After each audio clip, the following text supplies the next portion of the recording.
yang terhormat, Dewan Juri yang arif dan bijaksana, panitia lomba yang semangatnya luar biasa, dan pemirsa dimanapun Anda berada. Bismillahirrahmanirrahim.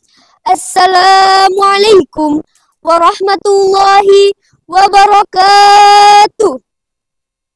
Alhamdulillahilladzi yamhuz zalala wa yasfah wa yaghfiru khala wa yamsah kullu man la bihi aflah wa kullu man amalahu yarbah ahmaduhu ma amsan nahar wa ma asbah.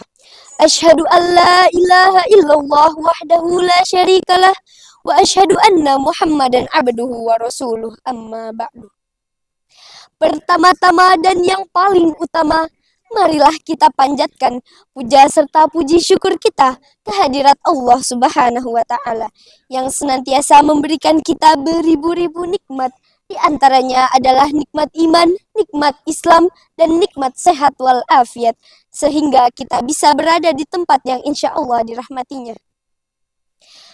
Bagi siapa yang bersyukur, maka dia akan masuk di masyarakat kiat masyhur.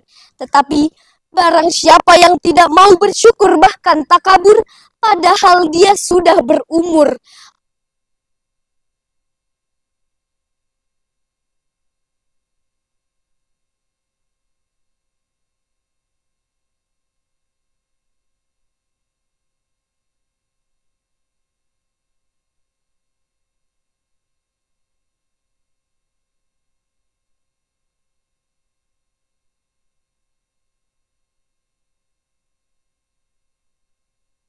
dan yang mengkafirkan Islam bukannya mengkafirkan yang sudah Islam. Ialah Habibina wa syafi'ina wa maulana Muhammad sallallahu alaihi wasallam. Allahumma salli wa sallim wa barik amin. Yang membawa kita dari zaman fata morgana menuju keabadian yang nyata. Hadirin yang dirahmati Allah, berdirinya saya di sini bukan seperti patung Liberty yang membawa kitab tanpa arti, tetapi untuk menyampaikan sebuah pidato yang berjudul tentang keutamaan orang yang berilmu. Hadirin rahimakumullah, kewajiban kita untuk mencetak pola pikir kita agar menjadi seseorang yang berpengetahuan luas, yang siap menghadapi tantangan zaman, arus globalisasi, serta perkembangan teknologi yang semakin canggih. Sebagai penerus bangsa, kita harus berkualitas dalam segala hal dan memiliki cita-cita yang tinggi demi masa depan cerah nanti. Oleh karena itu, kita tidak boleh bermalas-malasan dalam belajar dan menuntut ilmu agar kita menjadi orang yang berguna kelak. Ilmu adalah cahaya kehidupan yang Allah berikan pada manusia, di mana dengan ilmu manusia dapat mengarungi segala kehidupan yang penuh dengan persoalan dan permasalahan hidup. Sebagaimana ada pepatah mengatakan, dengan iman, ilmu akan terarah. Dengan ilmu, hidup menjadi mudah. Dengan seni, hidup menjadi indah. Hadirin rahimakumullah, saat kita membuka lembaran-lembaran mushaf Al-Quran yang terkadang lapu di telan usia, kita akan menemukan banyak sekali ayat yang menjelaskan tentang kedudukan orang yang beriman dan berilmu pengetahuan dalam Islam. Kedudukan ilmu dalam Islam sangatlah penting, karena dengan ilmu, seorang pemuda muslim dapat menjalankan segala amanah yang sebagai khalifah di muka bumi ini. Seorang pemuda muslim wajib memiliki ilmu agama, baik menyangkut akidah, akhlak, ibadah, dan lain sebagainya. Dengan ilmu inilah seorang pemuda muslim diharapkan dapat menjalankan segala ketentuan sesuai dengan syariat Islam, baik kewajibannya maupun larangannya. Ilmu itu sangatlah penting karena ia sebagai perantara kita untuk bertakwa kepada Allah Subhanahu wa Ta'ala. Dan dengan takwa inilah manusia dapat mendapatkan kedudukan yang terhormat di sisinya. Sebagaimana yang dikatakan oleh Muhammad bin Al-Hasan, belajarlah sebab ilmu adalah penghias bagi pemiliknya. Jadikanlah hari-harimu untuk menuntut ilmu dan berenanglah di lautan ilmu yang berguna. Belajarlah ilmu agama karena ilmu yang paling unggul ilmu yang membimbing kita menuju kebaikan dan takwa, ilmu yang paling lurus untuk dipelajari, ilmu yang menuntun kita menuju jalan yang lurus, yakni jalan petunjuk.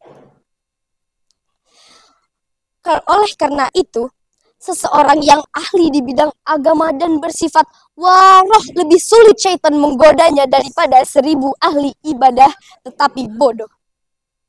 Allah Subhanahu wa taala berfirman, A'udzubillahi minasyaitonirrajim. Bismillahirrahmanirrahim.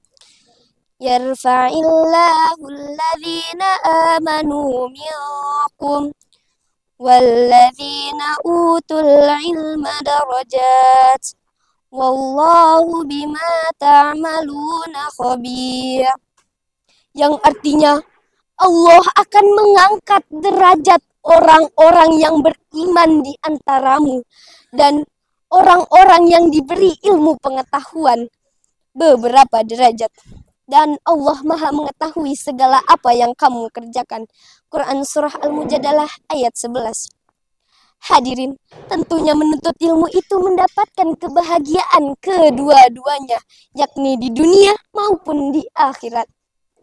Keutamaan perintah dalam menuntut ilmu itu bukan semata-mata hanya untuk beribadah kepada Allah, melainkan untuk kebahagiaan manusia itu sendiri. Allah Subhanahu wa taala telah memberi perintah kepada manusia di mana saat manusia itu mengerjakannya lebih banyak manfaatnya daripada meninggalkannya.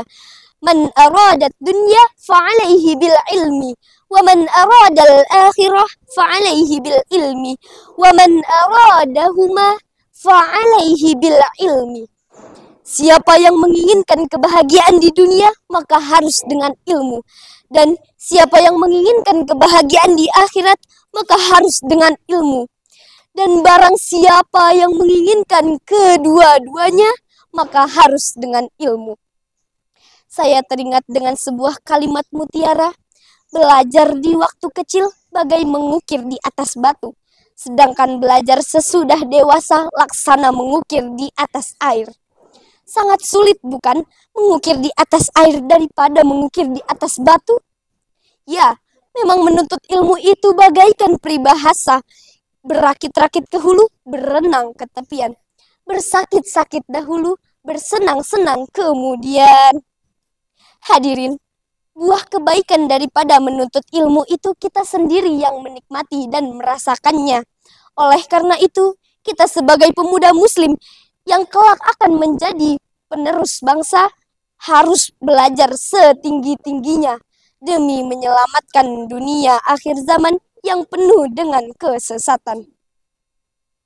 Demikian yang dapat saya sampaikan. Terima kasih atas segala perhatian dan mohon maaf jika ada kesalahan. Si Nani pergi ke Sragen. Perginya bersama si Popeye. See you again and say goodbye. Wassalamualaikum warahmatullahi wabarakatuh.